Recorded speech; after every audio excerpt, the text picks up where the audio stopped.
One of the most common requests that we get nowadays is to have a lot more keto items for people. And one of the things a lot of people don't quite get is, what is it doing to you? So what is keto?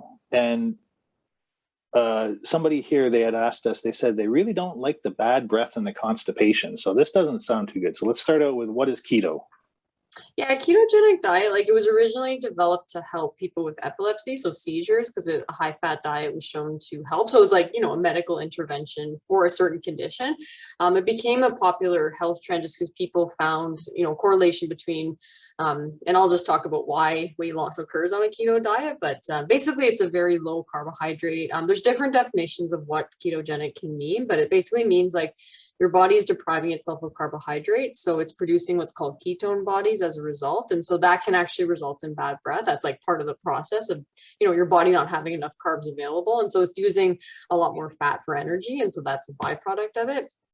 Generally on the higher end, it would be under 100 grams of carbs, but I've had some people where they go under 50 grams of carbs. So that's considered, a ketogenic diet, doing that consistently. And then, it can be varying amounts of protein, but it is mostly fats. And so there's no, guidelines on like what types of fats to have. So it's just recommends to, it just like basically villainizes carbohydrates and just make sure you don't have any of those. So I have seen some people where, so weight loss occurs because a person is consuming less calories than what they're burning. So basically they're creating a calorie deficit, and people see a massive weight loss in the beginning because stored carbohydrates are stored in the form of what's called glycogen in our body. So that's stored in our muscle and our liver, and it basically provides us with that energy reserve. So if you think about your body like a fuel tank, like you're switching onto the lower end because you're using up your stored carbs, you lose water weight with that. So some people, when they first go on keto, they see the scale really moving rapidly. So it's like really encouraging for them to see that. And they'll start to stabilize after a bit, but definitely in the beginning, you see a big shift downwards.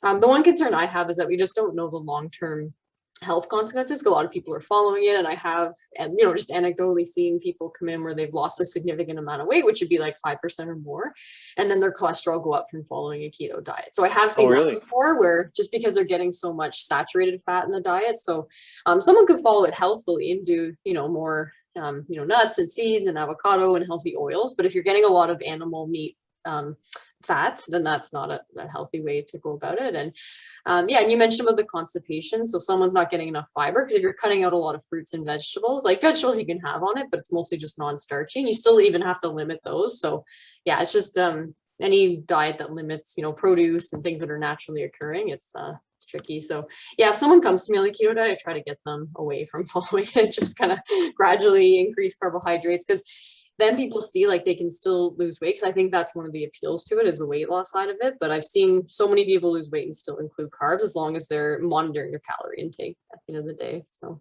sounds good. Thanks for letting us know.